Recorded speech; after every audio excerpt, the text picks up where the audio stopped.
Yo podría venir aquí a hablar cualquier cantidad de atorranzas como las que se hablan actualmente en muchos altares, y seguramente sería muy lindo, muy bonito y hasta muy alegre, pero yo de verdad, hermanos, quiero venir a transmitir el mensaje de la palabra del Señor y ser de bendición para ustedes. Amén.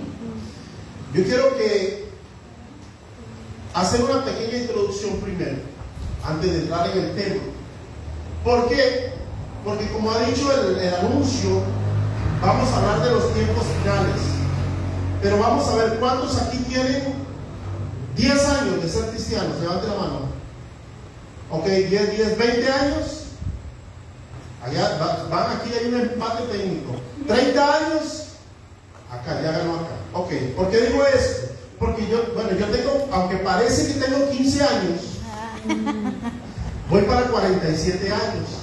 Y crecí literalmente en medio de las bancas de una iglesia evangélica, literalmente, porque desde niño crecí en el evangelio, mis papás me educaron en el evangelio, y desde niño escuchaba que decían: Cristo viene, ¿sí? Y decían: hay que prepararnos porque ya Cristo viene por su iglesia. Y le daban mensajes a uno que de alguna manera lo atemorizaban. Me atemorizaba y me daba un pánico, un terror, pensar en la venida de Cristo, pensar en la tribulación, pensar en el anticristo, pensar en un montón de cosas.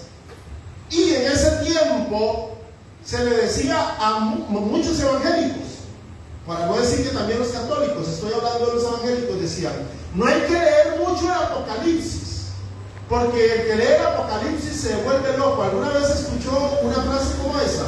Sí, claro. Sí. Decían que el que leía el Apocalipsis se volvía loco. Yo quiero, si alguien me gana, porque no lo traía, que alguien abra la Biblia en Apocalipsis capítulo 1.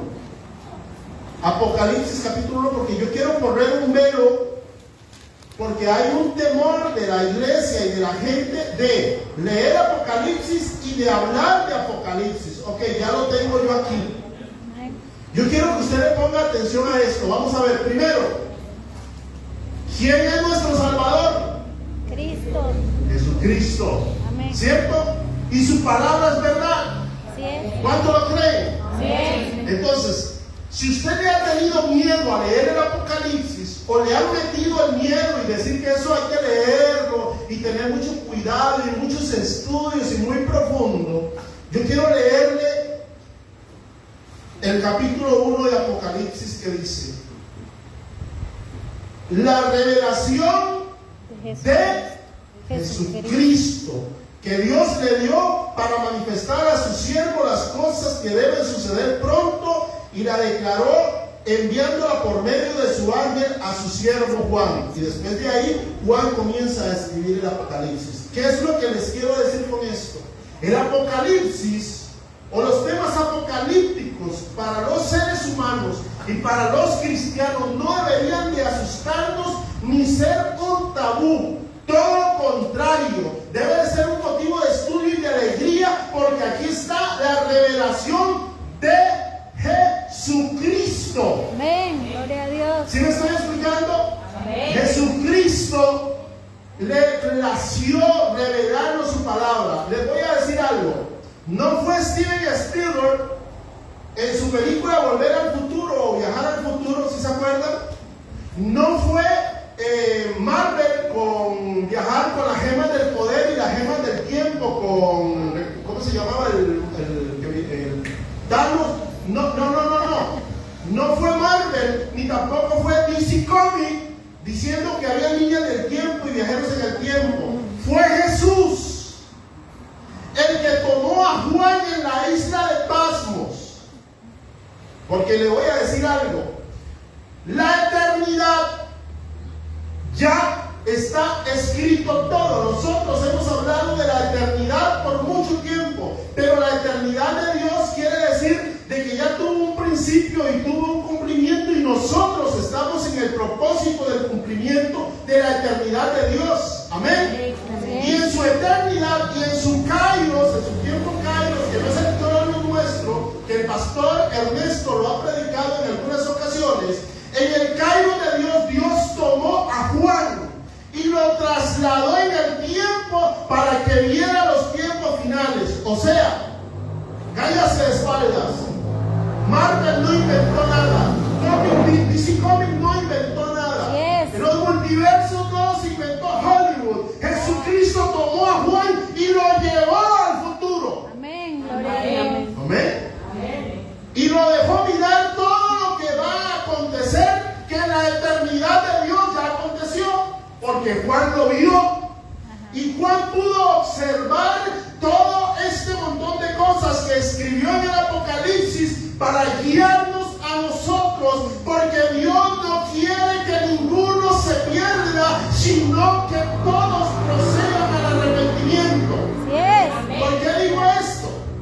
Porque como les dije, escuchábamos antes decir, Cristo viene, y muchos dicen, no ha venido.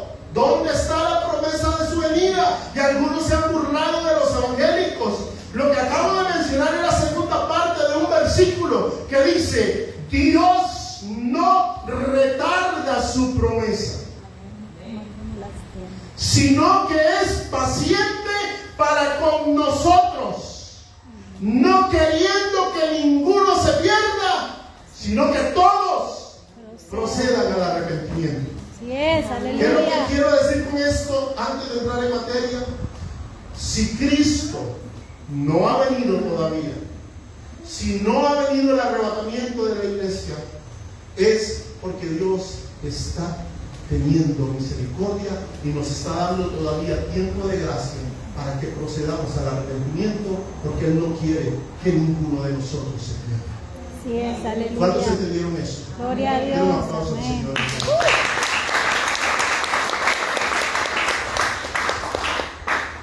Hablando de la gracia de Dios, y para seguir una línea con el tema, no sé si aquí alguien ha leído la historia de Noé, cuando Dios le dijo a Noé, Noé, haz un arca, porque dentro de 120 años va a venir un diluvio y va a destruir la tierra. ¿Sí recuerda la historia? Le dijo 120 años, pero si usted lee Génesis con mucho detenimiento, dice que Moisés iba a decir, Noé entró al arca y fue hasta 120 años con 7 días después que cayó el diluvio. ¿Sí me explico?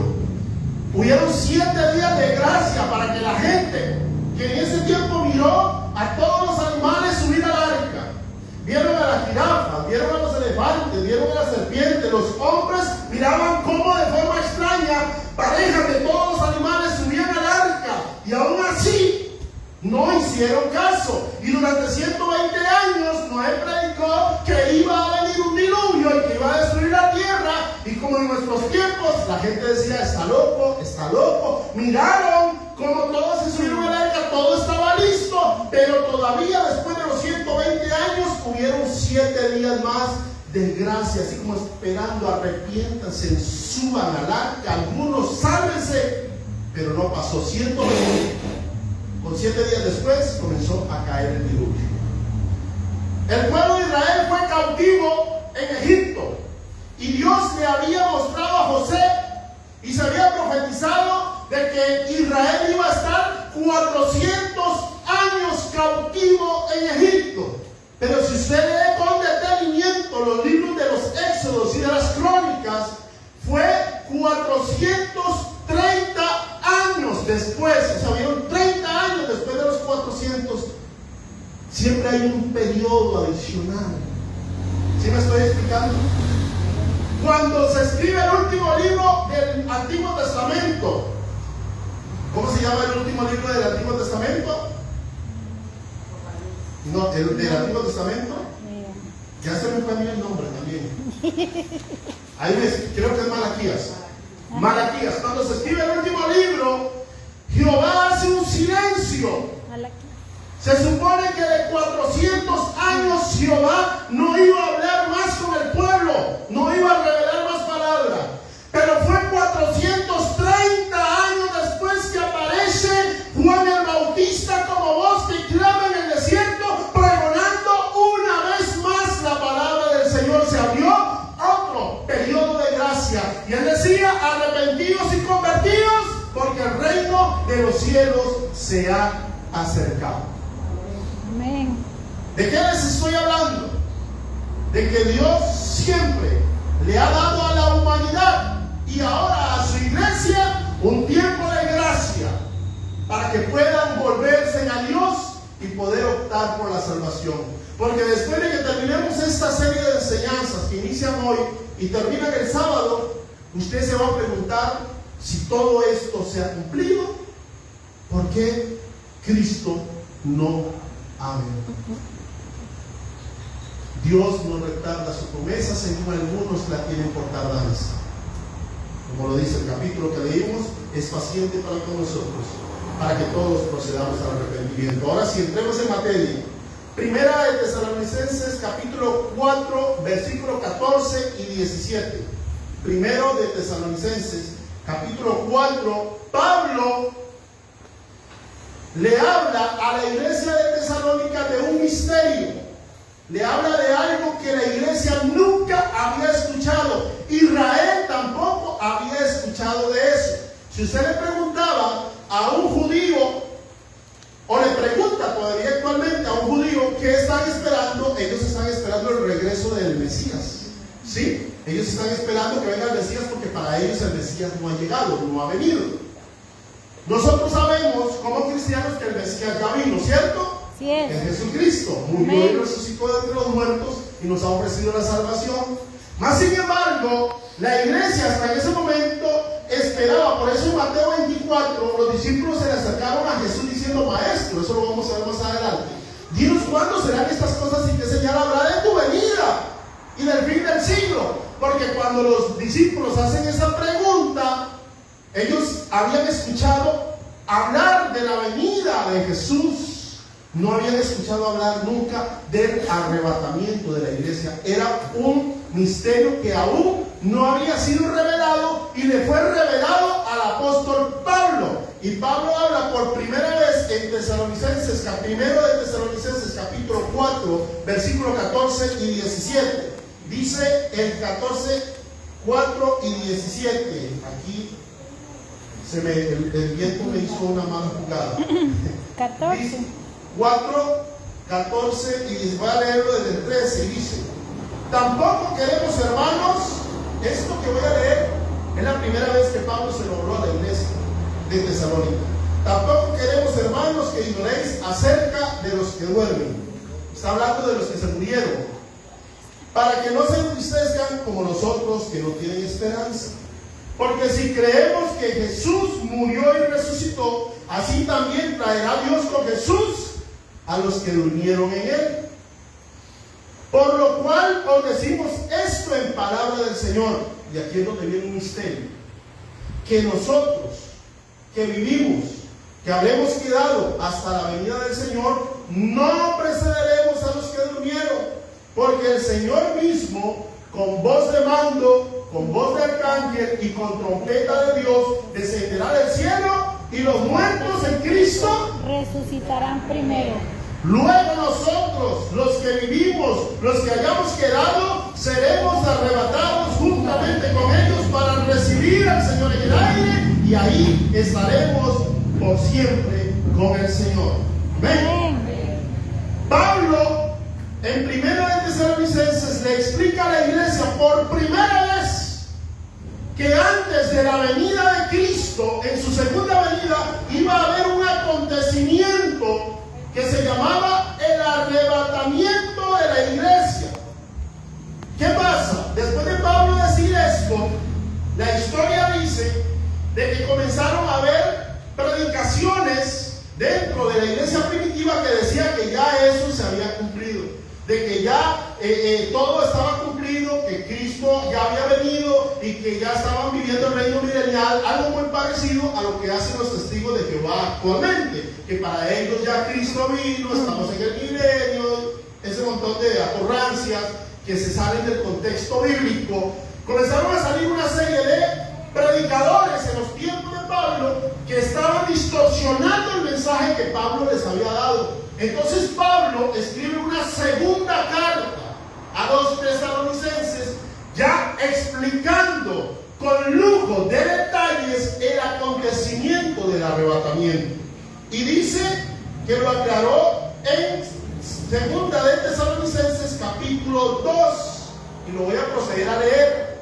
Y dice: pero con respecto a la venida del Señor Jesucristo y a nuestra reunión con Él, Pablo aquí está hablando de dos acontecimientos diferentes. Ahorita explico esto, porque aunque es un mismo evento, se compone de dos fases. Entonces, si yo les digo a ustedes blanco y negro, blanco es una cosa y negro es otra, ¿cierto? Sí. Pablo dice con respecto a la venida de nuestro Señor Jesucristo y a nuestra reunión con Él. ¿Sí lo ven? Dice a nuestra reunión con Él, os rogamos, hermanos, nuevamente, hermanos. Hay que ponerle atención a los signos de puntuación. Que no os dejéis mover fácilmente de vuestro modo de pensar, ni os conturbéis ni por espíritu, ni por palabra, ni por carta, como si fuera nuestra, en el sentido de que el día del Señor está cerca. Pablo les dice a los tesalonicenses, porque ya había predicaciones, ya habían cartas en los tiempos de Pablo, donde estaban diciendo que ya el día del Señor estaba cerca. Agarraron lo que Pablo había escrito en la primera carta, lo habían distorsionado y confundieron a la iglesia. Entonces Pablo le dice: no os dejéis mover fácilmente de vuestro modo de pensar, ni os conturbéis ni por espíritu, ni por palabra, ni por carta, como si fuera nuestra, en el sentido de que el día del Señor está cerca. Pongan atención que esto pasa en los tiempos de Pablo. Ni por espíritu, ni por palabra, ni por carta. ¿Por qué recalco esto en nuestros tiempos? Porque hoy día hay un espíritu en el mundo que está haciendo dudar a la misma iglesia de que Cristo viene por su pueblo. Ya hay grandes telepredicadores, ya hay grandes profetas, grandes entre comillas, que han predicado y han dicho que el arrebatamiento no se va a dar, que eso no existe. Es más, están enseñando que el arrebatamiento comenzó a ser una doctrina a partir del siglo XIX, que es una doctrina completamente nueva y que no era una doctrina de la iglesia primitiva. Y han tratado de desacreditar la revelación de Jesucristo del arrebatamiento a la iglesia. Ya lo habían hecho en los tiempos de Pablo y lo están haciendo actualmente. No os dejéis mover, iglesia, ni por palabra, ni por espíritu. Palabras, ¿por qué? Porque están predicando muy bonito y ahorita lo vamos a ver, muy lindo, pero están desviando a la iglesia y al mundo del mensaje verdadero de la salvación que es en Cristo Jesús. Sí es, qué bueno. Y a su nombre, Gloria. Ni por palabra, ni por carta. ¿Por qué dice por carta? Hermanos, repito, en los tiempos de Pablo había gente que escribía cartas a nombre del apóstol Pablo y a nombre de Pedro, que no era de Pedro ni era de Pablo. Por eso el Espíritu Santo tuvo que guiar a los que hicieron el concilio de Nicea para buscar los libros inspirados, para poder seleccionar cuáles eran los inspirados, porque había muchos libros que habían escrito los brujos, los gnósticos, los que no creían en Dios, para tratar de borrar el mensaje que Cristo estaba dando a la iglesia. Y actualmente usted busca y googlea, usted verá que hay un evangelio de Judas, supuestamente el evangelio de Judas perdido, y se ha predicado y se ha dicho de que Jesús estaba casado con María Magdalena. Es más, dice que Jesús tuvo hijos, y ya History Channel hizo un documental donde se fueron a Italia a buscar a los descendientes de Cristo y supuestamente ya encontraron descendientes de Jesús. La Biblia dice que en los últimos tiempos vendrían hombres habladores, y también dice que si bajase un ángel del cielo y nos predicase otro evangelio, no le creamos, porque es un mentiroso. Sí es. El mundo está diciendo cualquier cantidad de herejías. Sigo leyendo. Nadie se engañe en ninguna manera, porque no vendrá, comiencen a poner atención, no vendrá sin que antes venga la apostasía y se manifiesta el hombre de pecado, el hijo de perdición, el cual se opone y se levanta contra todo lo que se llama Dios o es objeto de culto, tanto que se sienta en el templo de Dios haciéndose pasar por Dios.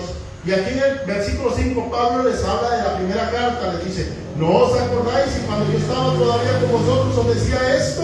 Y ahora vosotros sabéis lo que lo detiene hasta que a fin de que a su debido tiempo se manifieste. Dice: porque ya está en acción el misterio de la iniquidad, solo que hay quien al presente lo detiene hasta que él a su vez sea quitado de en medio. Entonces se manifestará aquel inicuo, habla del anticristo, el cual el Señor matará con el espíritu de su boca y destruirá con el resplandor de su venida. Inicuo cuyo advenimiento es por obra de Satanás, con gran poder y señales y prodigios mentirosos.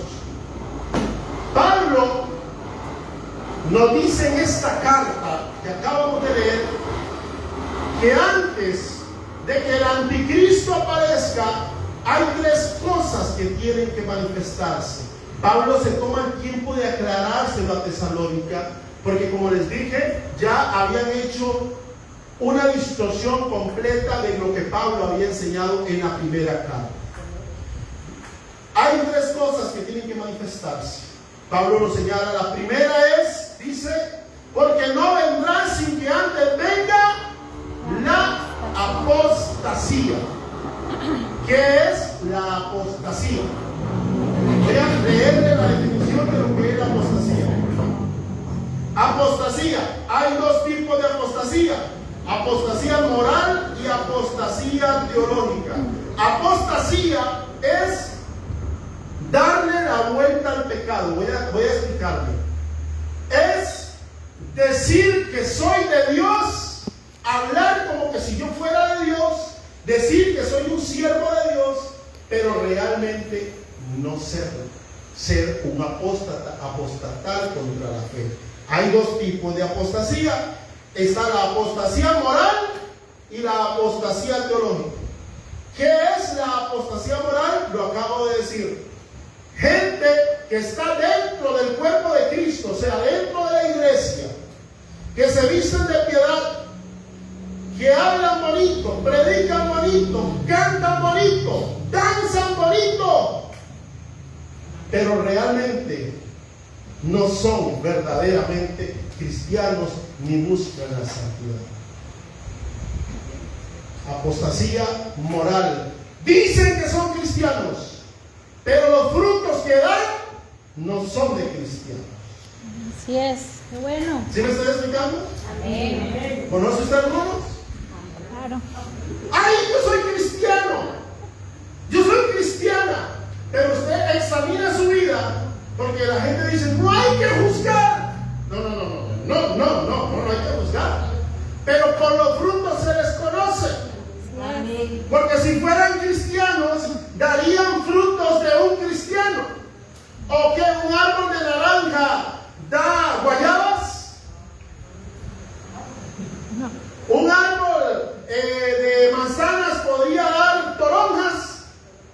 ¿Un cristiano podría dar frutos de no ser cristiano? No. Usted los puede identificar porque hablan, dicen, profesan, profetizan, declaran, atan. Pero cuando usted los pasa por el filtro de la palabra, se da cuenta de que es una vida llena de vanidad.